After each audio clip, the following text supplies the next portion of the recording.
Bonjour, merci pour m'avoir invité. Je suis très content d'être là et de voir autant de cardiologues qui s'intéressent à cette maladie. Ça fait peut-être une vingtaine d'années que je m'en occupe et c'est vrai que j'ai vu croître l'intérêt et la connaissance des cardiologues avec les années et c'est très rassurant sur la suite de la prise en charge de ces malades. Donc moi je m'occupe du centre de référence avec Franck Bridou qui est néphrologue à Poitiers, des amyloses à L et puis de toutes les autres maladies liées à des dépôts d'immunoglobuline monoclonale. Il y en a plein, c'est la plupart du temps des maladies rares, même bien plus rares que les amyloses, et des maladies complexes et intéressantes. Donc voilà, ce que je voudrais vous persuader, mais ça je pense que beaucoup le savent, c'est est-ce que le traitement spécifique des amyloses à L cardiaques est efficace? Ben oui, et c'est je pense même une des cardiopathies chroniques sévères dont le traitement marche le mieux. Donc j'ai pris quelques exemples évidemment de malades chez qui ça a bien marché pour vous montrer ça. Ça, c'est une patiente de 50 ans qui avait une cardiopathie sévère isolée, uniquement une cardiopathie, pas d'autres atteintes. Un septum qui était à 16 mm à l'IRM quand on l'a pris en charge, c'était en 2008, avec un NT-proBNP qui était à 9000, donc vraiment une maladie relativement sévère. Et cette dame, on lui a fait un traitement comme on faisait à l'époque avec du MDEX, ça n'a pas très bien marché, donc on a rajouté du bortezomib, du Velcade, et là on l'a mis en rémission complète. On a fait 5 cycles de chimiothérapie, et là on est 10 ans après, elle est toujours en rémission complète. Le NT-proBNP, ça c'est la courbe initiale, et ça c'est la suite de sa prise en charge. Je l'ai revue l'année dernière, puis je lui ai dit que ce n'était pas la peine qu'elle revienne me voir. C'est une dame qui est prise en charge à Bordeaux. Elle est complètement asymptomatique, et à l'échographie, le septum est à 8 mm, et le NT-proBNP à 230 nanogrammes par litre. Alors ça, c'est vraiment un cas qu'on est content de voir. C'est malheureusement pas toujours comme ça. Même si on a des très bonnes réponses, c'est assez rare quand même qu'on récupère un cœur qui, visiblement maintenant, est complètement normal. Et à l'échographie, il n'y a plus de traces d'amylose. Mais ça peut être ça la réponse des patients. Et j'ai vu ce papier de l'équipe anglaise. Il y a un excellent centre de prise en charge des amyloses en Angleterre. Donc ils ont regardé chez 31 malades en IRM s'il y avait vraiment une réponse au niveau cardiaque avec une diminution de la taille des parois et du volume extracellulaire. Et ils montrent que 13 sur 31 patients, il y a une baisse du volume extracellulaire. C'est corrélé avec les autres changements au niveau du cœur. C'est corrélé avec une baisse du NT-proBNP. Et c'est essentiellement chez les malades, évidemment, qui sont en bonne réponse hématologique. Alors, est-ce que ça marche? Oui. Est-ce que ça marche chez tous les patients? Malheureusement, non. Et ça ne va pas marcher chez les patients les plus graves. Et donc, la prise en charge des amyloses, elle doit être extrêmement rapide. Ça, c'est une étude de 2013. C'est une étude allemand, Grèce, Italie et Angleterre. Donc, ils ont pris les stades 3 de la Mayo Clinic. Vous savez, ceux qui ont un NT-proBNP, une troponine élevée, donc les patients avec une atteinte cardiaque plus ou moins sévère. Et ils montrent que le pronostic n'est pas bon. À cette époque, ils étaient essentiellement traités avec du melphalan dexaméthasone ou du CTD, endoxant thalidomide dexaméthasone. Quand ils ont un NT-proBNP à moins de 8500, ça va encore, mais c'est que 17 mois la médiane de survie. Quand ils ont un NT-proBNP au-dessus, les patients les plus graves, la médiane de survie, c'est 4,6 mois. Ça veut dire que ça, c'est plus grave, grosso modo, qu'un cancer du pancréas. C'est des mal extrêmement graves et il faut faire le diagnostic avant d'en arriver là. Les scores pronostiques, donc il y a le score classique de la Mayo Clinic, et ça c'est la survie, c'est 517 patients de notre base de données. Les stades 1, ils vivent longtemps, c'est 10 ans. Les stades 2, ils vivent bien, mais un peu moins. Les stades 3, il y a toujours ces malades qu'on va perdre au début. Et on l'a modifié, les équipes européennes, pour rajouter dans les stades 3 plus ou moins de 8500 de NT-proBNP. Et c'est ces patients-là qui ont le pronostic le pire. Et la Mayo Clinic, qui aime bien les scores pronostiques, en a fait un autre en incluant aussi le taux des chaînes légères. Et il montre que plus vous avez un taux de chaîne légère élevé, plus la maladie est grave, au moins statistiquement. Parce que vous pouvez avoir des patients avec très peu de chaînes légères, mais une chaîne légère qui se dépose très vite et qui peuvent être très graves, et d'autres avec 3000 de chaîne légère, ce qui est énorme, et pourtant une chaîne légère qui n'est pas très amyloïdogène. Mais statistiquement, ce n'est pas bon d'avoir des chaînes légères très élevées. Alors, qu'est-ce que ça va être le traitement de cette maladie? C'est essentiellement d'arriver à renverser l'équilibre, formation, élimination. Il y a une élimination lente, naturelle des dépôts, Et évidemment, quand il y a beaucoup de chaînes légères, la formation est beaucoup plus importante de ces fibrilles qui vont se déposer. Et donc, on va essayer de tuer les cellules qui fabriquent les chaînes légères, donc en général, c'est des plasmocytes. Et on va renverser cet équilibre. Il faut toujours se rappeler, quand on traite une amylose, que la chimiothérapie ne fait rien sur les dépôts.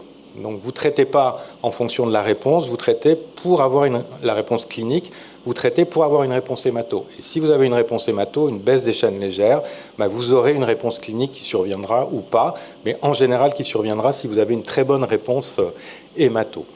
Et vraiment, les organes vont s'améliorer plus ou moins vite. Le foie, ça peut aller très vite. Vous pouvez avoir un malade qui a un foie qui mesure 20 cm, vous le mettez en rémission complète, en 3 mois, il a un foie normal. Donc ça, c'est pas quelque chose. Il y a encore plein de gens qui pensent qu'une fois qu'il y a de l'amylose quelque part, elle s'en ira pas. C'est pas vrai. Dans le foie, il y a beaucoup de macrophages. L'amylose peut être éliminée assez vite. Le rein, c'est relativement lent. Le cœur, c'est vraiment très très lent. Au moins pour désépaissir le cœur. Les macroglossies, il faut des années pour que vraiment une grosse langue commence à diminuer. Ça, c'est un exemple de patient qui rechutait avec une augmentation de ses chaînes légères, avec une amylose hépatique, les gamma-GT qui montent à plus de 1000. On est extrêmement efficace avec le traitement, il n'y a plus de chaînes légères, et à ce moment-là, les gamma-GT reviennent tranquillement à la normale. Et ce patient l'a traité, ça doit faire une dizaine d'années, il est en rémission complète toujours. Donc les amyloses, les plasmocytes d'amylose, ce n'est pas les plasmocytes de myélome, même s'ils ont beaucoup de points communs, ils sont moins prolifératifs, et c'est des maladies qui vont rechuter de façon beaucoup plus lente que les myélomes. Alors, ce que l'on ne voit presque plus, c'est vous avez une amylose cardiaque, il n'y a rien à faire, rentrez chez vous. Donc ça, j'ai vu ça il y a longtemps. Heureusement, ça n'arrive plus. Et plus souvent, on voit encore de temps en temps un patient qui consulte pour une dyspnée d'effort, des œdèmes, une fatigabilité musculaire. À l'écho-cœur, il a une fonction VG normale. On dit que son corps est un peu gros parce qu'il est hyper tendu ou sportif. Il a une onde Q en V1, V2, il a une troponine élevée, il a une choro. La choro est normale et le malade ressort avec pas de diagnostic de maladie cardiaque. Ça, c'est le malade qui arrive aux urgences, qu'on voit encore de temps en temps quand on reprend a posteriori l'histoire des patients. Et donc, ça peut donner ça, malheureusement. Donc, ce patient qui arrive, je ne vais pas détailler, mais avec une cardiopathie complètement dépassée, un strain à moins 4,5%. Donc j'avais conseillé un traitement, il est rentré dans son centre et j'ai reçu ce mail où le patient est mort le soir du premier traitement. Donc ça, on voit ça de temps en temps encore. Et pourtant, quand on prend les malades assez vite, on a des réponses quelquefois extrêmement spectaculaires. Donc ça, c'est un patient de 62 ans qui avait une amylose cardiaque sévère et une amylose rénale aussi sévère. Il avait une créate qui était presque normale, mais il avait une albumine qui était aux alentours de 12-13 grammes ou 14 grammes. Il a été en rémission complète très vite et on voit le NT-proBNP en 4 mois qui passe de 35 000 à 5 000. Donc ça, c'est vraiment parce qu'on va enlever les chaînes légères qui sont toxiques pour le myocarde. C'est une question qui a été posée dans un cas clinique ce matin. C'est clairement toxique pour le myocarde. Ça a été montré par plusieurs manies par l'équipe italienne, et notamment ce papier qui utilise le larynx des vers de terre un peu comme un modèle de muscle lisse, et il montre que les chaînes légères amyloïdogènes de patients avec une cardiopathie, ça va tuer les vers alors que les autres ne le font pas. Donc il y a clairement une toxicité particulière de ces chaînes légères avec un stress oxydatif, une action sur les mitochondries. Ce que disait Merlini, le patron du centre italien, c'est un peu que ça asphyxiait le cœur en fait. Et donc quand on supprime complètement les chaînes légères, on peut avoir des réponses très rapides sur le NT-proBNP et qui correspondent aussi à des réponses cliniques. Et d'ailleurs, ce patient, c'est intéressant, hein, c'est des patients un peu particuliers que je vous montre évidemment, hein, c'est ceux qui répondent le mieux. Lui, en 4 mois, il est passé de 12 grammes d'albumine à presque 35-38 grammes d'albumine. Donc lui, il élimine les dépôts très rapidement. Et ça, c'est pas tous les patients. Il y a des patients avec une réponse complète, une protéinurie à 10 grammes, ça va mettre 2 ans à diminuer de moitié. Mais on peut voir ce type de réponse. Et puis, on a malheureusement aussi cette autre type de patient, 63 ans. Lui, il est essoufflé depuis déjà pas mal de temps. Il a NYHA3. Il a une tension qui est basse. Il a d'autres atteintes. Il a une créate un peu élevée. Et puis, c'est un stade 3 de la Mayo clinique, et un stade 3B avec plus de 8000 de NT-proBNP, plus de 130 de troponine. Pas beaucoup de plasmocytes. Hein. La médiane des plasmos, c'est 7%. Certains en ont beaucoup plus, d'autres beaucoup moins. C'est un espèce de continuum, en fait. Et assez peu de malades ont des vrais myélomes évolutifs avec des lésions osseuses. Lui, il avait beaucoup de chaînes légères, un peu plus avec le test Freelike qu'avec le test Siemens, comme souvent. Donc une cardiopathie, je n'ai pas le temps de détailler, mais vraiment sévère, avec un 2D strain qui était vraiment très élevé. Et ce patient, donc on lui a fait du VCD, qui est notre traitement habituel pour ces patients aussi graves, avec un peu de tétracycline, parce qu'il y a quelques arguments, j'en reparlerai, pour dire que ça peut marcher sur les cardiopathies. Et ces patients-là, il faut les surveiller de très très près. Et là, on voit qu'à 15 jours, il ne répond pas, à 3 semaines, il ne répond pas, et le NT-proBNP monte, et ça, c'est une catastrophe. Et il faut changer le traitement à ce moment-là. Il ne faut pas continuer un traitement qui ne marche pas chez ces patients, ils ont une espérance de vie très courte. Donc là, on a changé, on a fait du VRD au lieu du VCD, avec un médicament qui s'appelle le Revlimid. Et effectivement, on est efficace, mais il n'est pas tout à fait en rémission complète, mais il est en très bonne réponse. Et lui, il avait dépassé le seuil où on pouvait faire quelque chose. Il aurait fallu, ce patient, si on avait pu, lui greffer un cœur. Je pense que c'était la seule solution pour qu'il s'en tire. On voit le NT-proBNP qui monte de façon très importante. Et ça, c'est sa tension. Il a terminé dans le service avec 6 de tension et il est décédé. Donc lui avait vraiment été pris trop tard. Et la seule chance que ces patients s'en sortent, c'est vraiment soit qu'on leur greffe le cœur tout de suite, soit qu'ils aient une réponse complète, immédiate. Et il y a quelques patients qui vont survivre comme ça. Donc vous avez vu les chaînes légères, c'est vraiment important pour voir la suite. Et la survie dépend vraiment de la réponse hématologique qu'on dose, qu'on juge sur ces chaînes légères. Donc ça, c'est la survie des non-répondeurs dans une grande série multicentrique de plus de 700 malades. Les gens qui sont en réponse partielle, qui baissent de moitié la différence entre la chaîne légère monoclonale et l'autre, bon, ils vont moyennement bien. Et ceux qui sont en très bonne réponse partielle, ils n'ont plus qu'une différence entre les deux de moins de 40 mg vont bien, et ceux qui sont en réponse complète vont encore mieux. Donc il faut essayer d'avoir la meilleure réponse possible. Et on peut céder du NT-proBNP pour les patients en réponse partielle. Donc les non-répondeurs dans cette étude italienne, ils vont pas bien. Les réponses partielles, mais avec un NT-proBNP stable, c'est moyen. Ceux qui sont RC ou ceux qui sont en réponse pas complète, mais avec un NT-proBNP qui va baisser de 30% en 3 mois, ben ceux-là vont aller très bien. Ils ont réussi à renverser l'équilibre formation-élimination, et donc le cœur s'améliore et les malades vont aller bien. Alors ça, c'est un petit peu les traitements qu'on a fait depuis maintenant plus de 25 ans et leur taux de réponse. On avait commencé avec melphalan-prednisone, un tiers des patients qui répondaient, espérance de vie tout confondu, 1 an et demi. Et puis on a commencé à faire des autogreffes et du melphalan avec de la dexaméthasone. Et en changement simplement de corticoïdes, la dexaméthasone c'est beaucoup plus puissant, on est passé de 30% à 65% de réponse et de 1 an et demi à 50 survies. Et puis après, on a introduit tous les médicaments du myélome dans l'amylose. Et ce qui vraiment marche bien, c'est ce qu'on appelle les inhibiteurs du protéasome. Et le représentant principal, c'est le Velcade bortezomib. Et là, on arrive à des taux de réponse qui dépassent 90%. C'est vraiment un traitement. Ça, c'est un éditorial dans Blood, le journal d'hémato. On arrive vraiment à des taux de réponse extrêmement importants parce que c'est une thérapie ciblée. On bloque le protéasome, les chaînes légères sont toxiques pour les plasmocytes, on tue les plasmocytes d'amylose 3 fois plus vite que les plasmocytes de myélome, donc on a des réponses extrêmement rapides. Et donc ça a été ce qu'on a fait en France. On avait fait une étude autogreffe versus MDEX, parce que les Américains disaient que l'autogreffe c'était mieux. On a montré que ça tuait beaucoup trop de malades, donc on a abandonné ça, on fait du melphalan-dexaméthasone. On a rajouté du bortezomib pour les non-répondeurs, d'autant plus que la maladie était grave. Et puis on a fait du bortezomib d'emblée pour les stades 3, avec des traitements pas trop longs.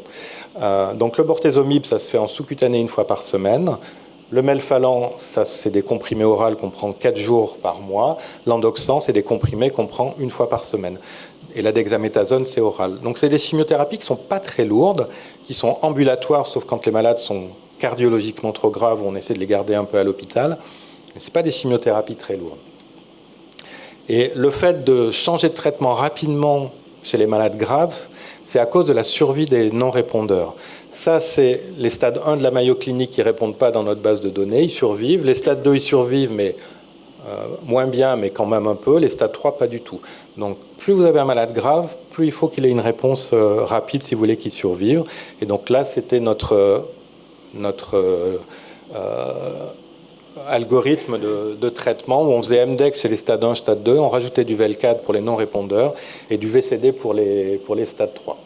Actuellement, il y a eu un essai qui comparait melphalan-dexaméthasone à VELCAD melphalan-dexaméthasone. Il semble qu'il y ait plus de réponses, une survie qui n'est pas très différente parce qu'on peut toujours se rattraper en rajoutant le VELCAD, mais probablement on va mettre de plus en plus de bortezomib en première ligne chez ces malades, en prenant plutôt de l'endoxan quand ils ont une insuffisance rénale, ou si on veut faire éventuellement pour quelques malades un traitement intensif, et puis surtout en modifiant le traitement très rapidement pour les non-répondeurs, d'autant plus qu'ils sont graves.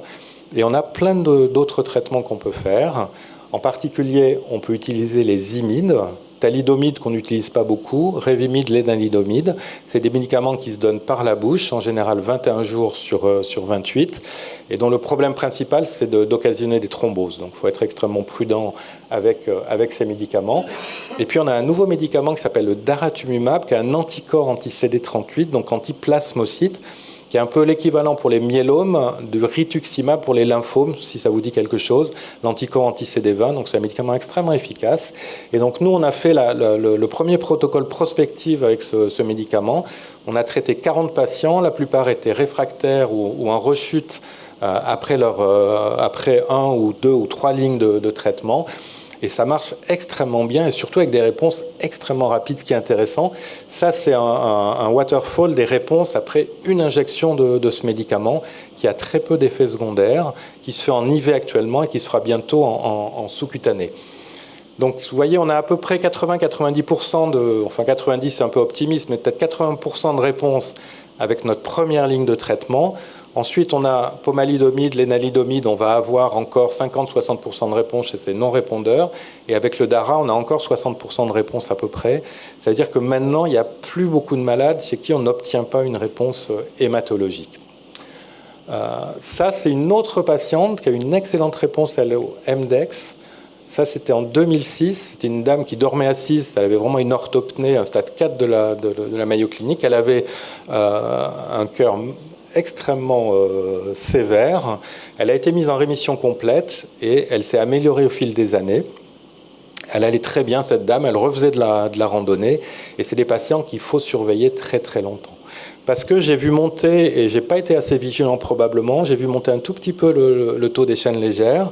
Il y a des chaînes légères qui sont réapparues dans les urines, et ça peut être un moyen intéressant de faire une immunofixation dans les urines pour détecter ces chaînes légères. Et j'ai vu son NT-proBNP qui était en dessous de 500 se mettre à grimper assez vite, donc cette trame rechutait et rechutait vite. Et dans l'idéal, il faut traiter ces patients avant que le NT-proBNP remonte, ce n'est pas toujours évident quand le taux des chaînes légères est aussi peu élevé. Et donc cette dame, on a repris un traitement chez elle par du VCD, on l'a remis en rémission complète, et donc on voit le NT-proBNP qui recommence à diminuer. Donc la surveillance après traitement est extrêmement importante. Les chaînes légères, il faut les faire de façon indéfinie. La Mayo Clinic a décrit des patients qui rechutaient 20 ans après une autogreffe, donc c'est vraiment... c'est des patients qu'il faut suivre extrêmement longtemps. Il faut vraiment surveiller l'électro parce qu'il y a des troubles du rythme et de la conduction qui apparaissent. On a un peu l'impression maintenant que les malades vivent longtemps qu'ils ont une espèce de fibrose. Je ne sais pas si c'est votre impression en cardio. Ils ont un cœur qui est, même quand ils vont très bien, ils ont un cœur qui est pas normal et peut-être qu'il vieillit plus vite.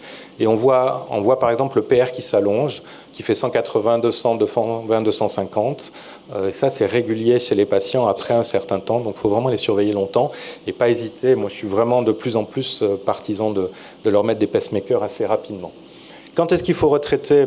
En fonction de la gravité initiale, un malade qui avait une atteinte cardiaque gravissime, il ne faut pas tolérer même qu'il y ait un peu de chaînes légères qui reviennent comme chez notre malade parce qu'il peut se réaggraver très vite. Un patient qui avait juste une atteinte rénale sans insuffisance rénale, on peut surveiller la protéinurie avant de retraiter. En général, quand les chaînes légères remontent à la moitié du début, on retraite. S'il y a l'aggravation évidemment d'une atteinte d'organes, mais il faut faire attention. Il y a vraiment des patients qui dégradent leur fonction rénale uniquement parce qu'ils ont une réduction néphronique et ce n'est pas l'amylose vraiment qui évolue. S'ils n'ont pas de chaîne légère, il n'y a pas d'indication à les retraiter. Donc on a vraiment fait beaucoup de progrès en une vingtaine d'années. Ça, c'est la survie à la Mayo Clinic la série qui avait permis de définir ce score de la Mayo, traité par melphalan-prednisone, et c'est l'équivalent chez nos patients pris en charge entre 2007 et 2016 avec notre algorithme de traitement. C'est clair qu'on s'est amélioré pour les stades 1 et les stades 2, mais clairement, mais il reste les patients les plus graves, et ceux-là, ils ne vont pas vraiment mieux. Donc ça, c'est les 3B de la Mayo Clinique. Plus de 8500 de NT-proBNP, ça reste assez catastrophique. Donc il y a vraiment, je pense, une place pour les transplantations cardiaques pour ces malades. Ça, c'est un papier rétrospectif d'une équipe américaine. Patients sur liste de transplantation, ceux qui ont été transplantés, ceux qui ne l'ont pas été, c'est des patients qui meurent sur la liste de transplantation. Moi, je pense vraiment, si on décide de les transplanter, il faut les transplanter très rapidement, dans la majorité des cas.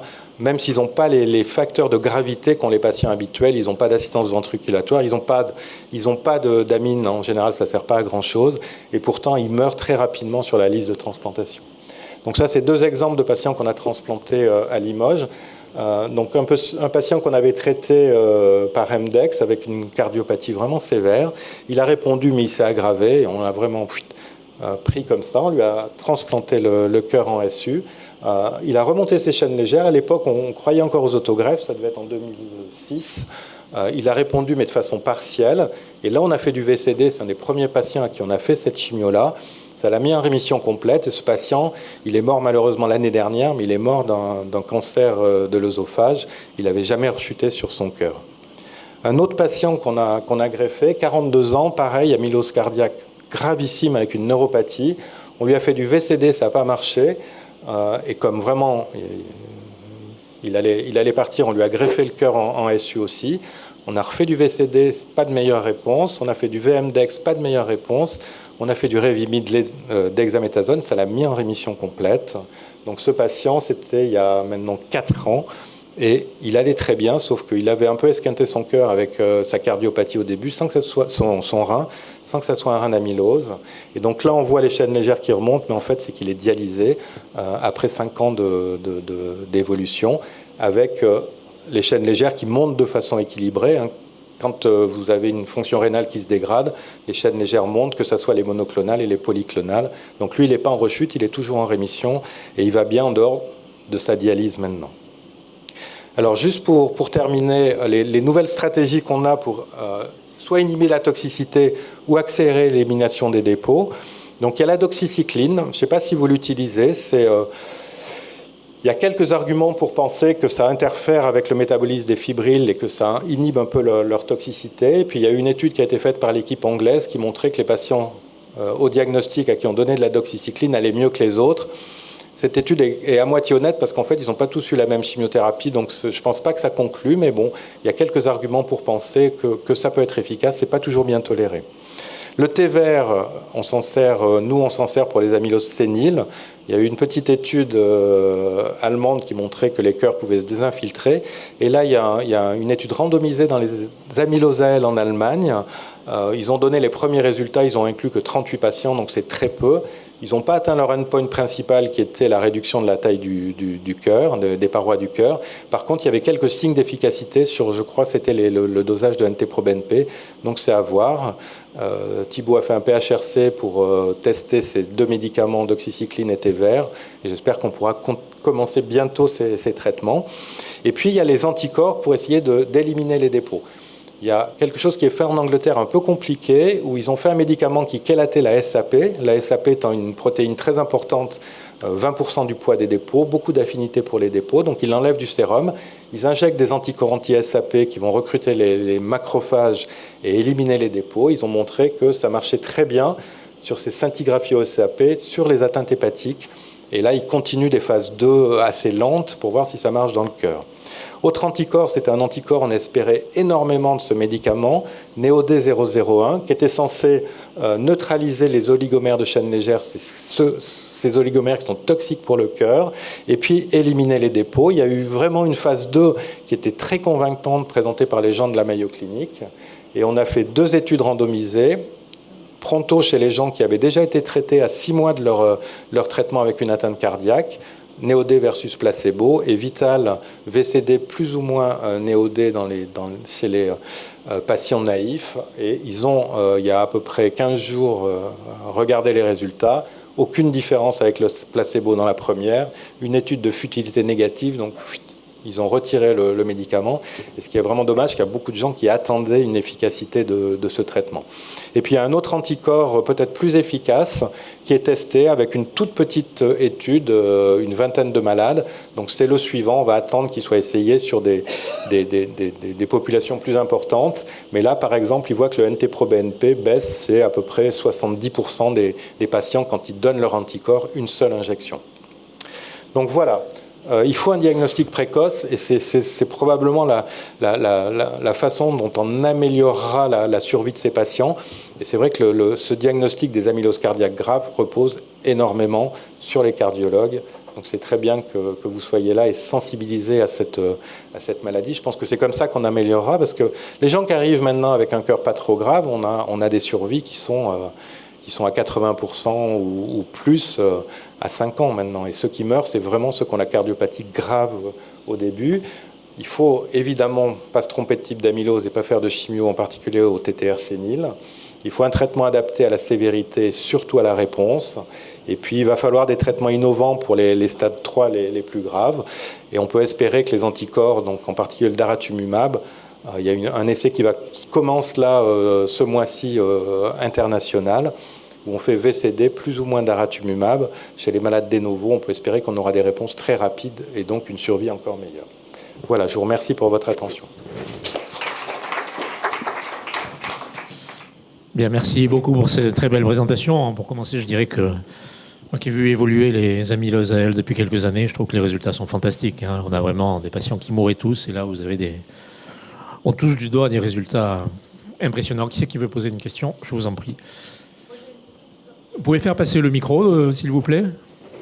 Parce que moi je suis fatigué, je n'ai pas envie de me déplacer.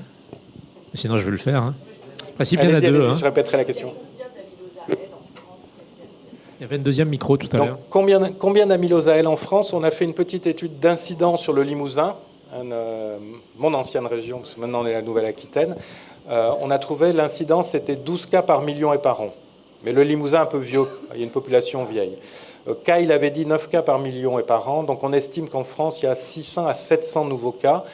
Et que les patients ayant une survie qui est aux alentours de 5 ans, on peut estimer qu'il y a entre 3500 peut-être et 4500 personnes qui vivent en France avec une amylose AL actuellement.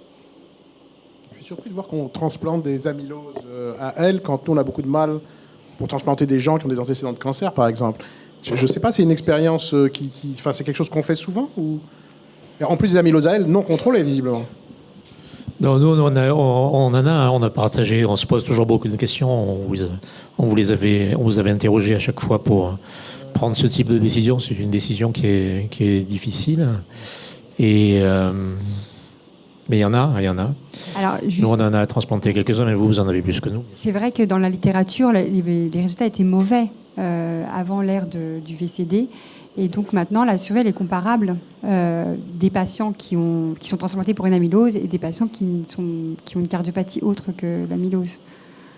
Alors justement, pour continuer dans le sujet, comment interfèrent alors les traitements de l'amylose? Parce que malgré tout, nous on en a un cas qui est un petit peu récidivé sous une forme, donc il a dû avoir à nouveau un traitement. Comment ça interagit? Quel est le degré d'immunodépression de ces patients qui ont quand même une maladie pour laquelle ils ont eu des traitements? Et comment les nouveaux traitements que vous avez cités vont interférer avec les traitements de l'anti-rejet du cœur? Il faut être extrêmement prudent au départ, parce qu'ils font beaucoup d'infections. On a beaucoup plus de patients greffés du rein. Et ça, c'est quelque chose que Franck Bridoux, avec qui je travaille, quand on discute de transplantation, rappelle vraiment, c'est que les patients, quand ils meurent vite, c'est qu'ils meurent d'infection dans les 3-4 premiers mois. En même temps, si vous greffez le cœur d'un patient qui n'est pas contrôlé, il ne va pas récidiver tout de suite dans son cœur, mais il va aggraver ses autres atteintes. Donc il ne faut pas non plus attendre trop. Moi, je pense que si le patient n'est pas en rémission après la greffe cardiaque, il faut reprendre un traitement dans les 3 à 6 mois. Et les traitements qu'on fait, comme le VCD, sont des traitements qui sont un peu immunosuppresseurs. Le VEL4, ça donne surtout des problèmes d'infection virale et de zona, mais ce n'est pas des traitements qui sont incompatibles avec une immunosuppression qu'a un greffé. Donc ça, on l'a fait régulièrement sans trop de problèmes. Et il y a des patients qui sont mis en rémission par le traitement préparateur à la greffe du cœur. On a quelques observations comme ça. Patient qui n'arrive pas contrôlé à la greffe, ou même qui a été greffé sans aucun traitement avant, parce qu'il était en train de mourir, et qui se retrouve en rémission complète. On nous a posé la question il y a la semaine dernière à notre RCP, est-ce qu'il faut faire un autre traitement tout de suite? Non, hein, je ne sais pas si c'est le SAL ou les fortes doses de corticoïdes. Ça l'a mis en rémission complète. L'autre patient que j'avais eu comme ça n'avait vu ses chaînes légères remonter qu'après 2 ans et demi. Et on sait combien de greffés cardiaques sur une amylose AL dans les 5 dernières années, par exemple, avec les thérapeutiques modernes en France? J'ai pas de chiffre précis. On avait essayé de reprendre tous les cas il y a quelques années. On en avait trouvé une vingtaine de greffes cardiaques. Maintenant, je ne sais pas, à la Pitié, je pense qu'ils en ont fait beaucoup. Je ne sais pas s'il y a quelqu'un de la Pitié ici. Enfin, beaucoup pour moi, c'est peut-être une quinzaine ou une vingtaine.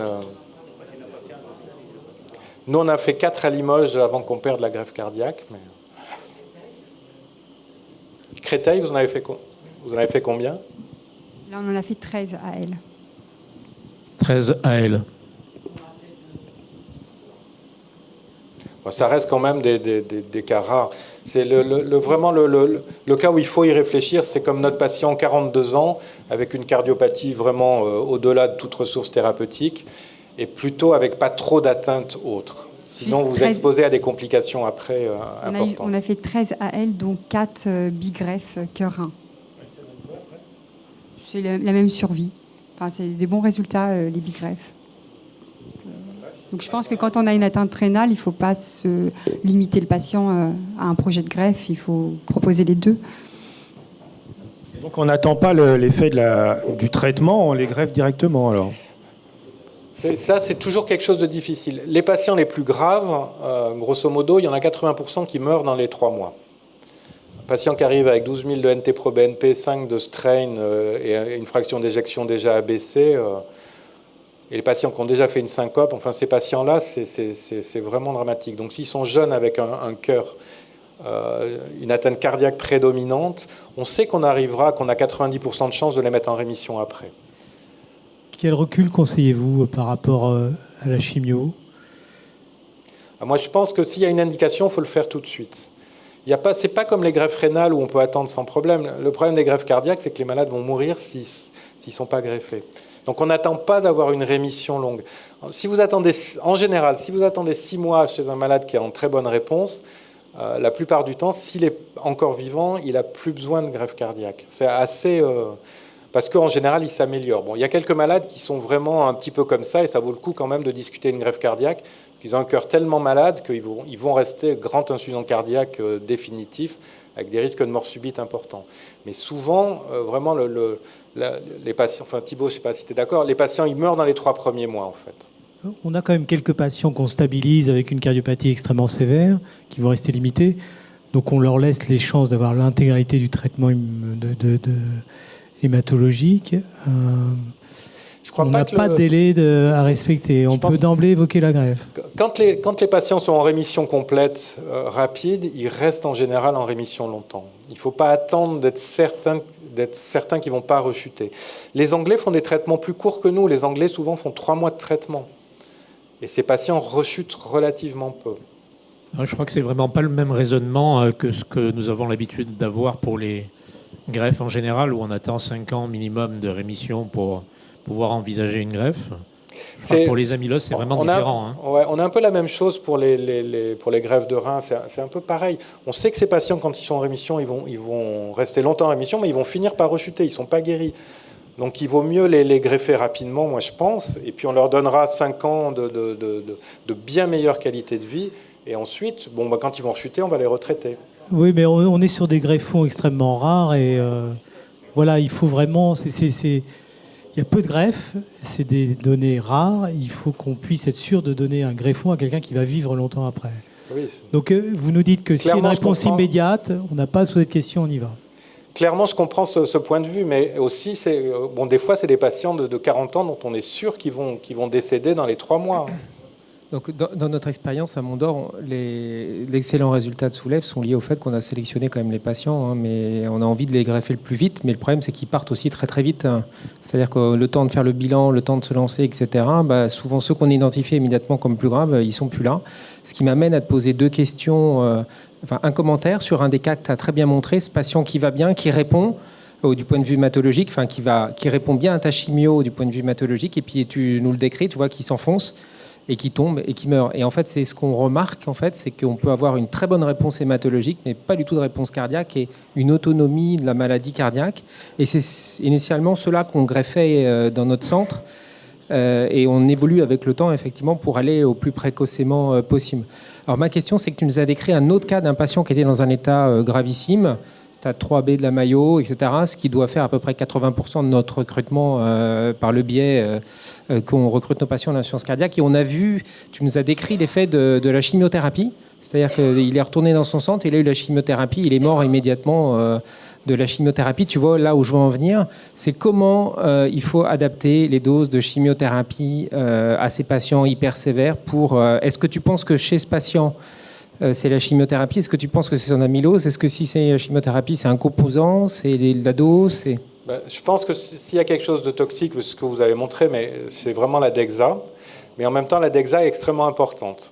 Et donc, on ne sait pas trop qu'est-ce qu'il faut privilégier, la rapidité de la réponse ou d'éviter d'avoir des complications chez le patient.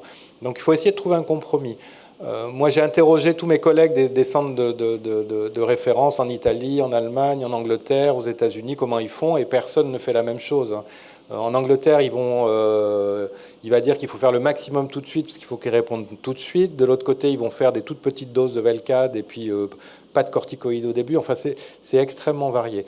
Moi, maintenant, ce que je fais, c'est que je fais, par exemple, quand on fait du VCD, le Velcade et l'Endoxan le soir, enfin le premier jour, et la dexaméthasone le lendemain avec des petites doses. Et puis si ça se passe bien, on augmente après. S'ils répondent, on n'augmente pas. Et ce qui est bien avec les chaînes légères, c'est que la demi-vie est très très courte, hein, c'est 2 heures. Donc vous pouvez savoir très rapidement si votre malade, vous pouvez savoir au bout d'une semaine si votre malade répond ou pas. Et avec les traitements qu'on a maintenant, souvent ils répondent en 1 semaine, 2 semaines, 3 semaines. Est-ce que tu as des abacs de dose de Dexa ou pas? Non, en général, on fait le traitement plein de doses, c'est 20 mg le jour et le lendemain du Velcade. Et chez les patients vraiment graves, on fait 10 mg une fois, et c'est tout, une fois par semaine. On peut se demander si, pour ces patients très graves pour lesquels on ne sait pas si la chimiothérapie est efficace, si on ne pourrait pas leur proposer l'assistance, parce que quand même, c'est greffer un cœur, moi je suis d'accord avec Jean-Noël, mettre un cœur à quelqu'un qui après ne va pas répondre, c'est quand même une perte de chance pour quelqu'un d'à côté. Donc, le problème, c'est que les gens à qui on va avoir envie de greffer un cœur, ils ont vraiment un cœur fichu, je crois. Ceux-là, on peut les mettre en rémission. Il n'y en a pas beaucoup qui vont s'en sortir. Oui, mais tous ceux de la liste, ils sont comme ça. Tous ceux de la liste de greffe, ils ont vraiment le cœur fichu et ils veulent vraiment s'en sortir. Ils sont souvent plus jeunes que 40 ans. Donc, c'est quand même un problème de l'autre côté. Hein. On n'a pas le même point de vue. Moi, je vois les malades qui m'arrivent et je sais qu'ils vont mourir et j'ai envie de les faire survivre. Alors, pour revenir à la toxicité des drogues, l'étude anglaise là, du Reville, qui nous ont un peu piqué l'idée, mais ils ont été plus malins, ils ont été plus vite, ils ont montré qu'il n'y avait pas de troubles du rythme liés au traitement.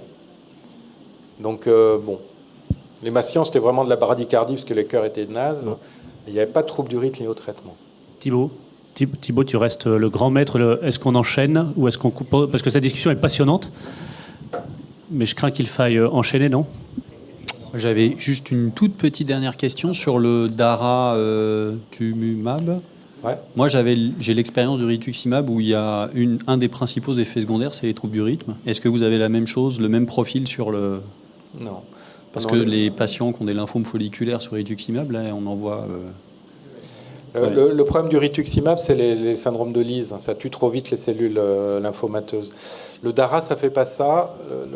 Les soucis, c'est juste qu'il y a des réactions à la première perfusion parce qu'il y a du CD38 au niveau des bronches, donc ils font des espèces d'asthme ou de bronchospasme. Et puis aussi, quand on leur fait en IV, il faut 1 litre de phi.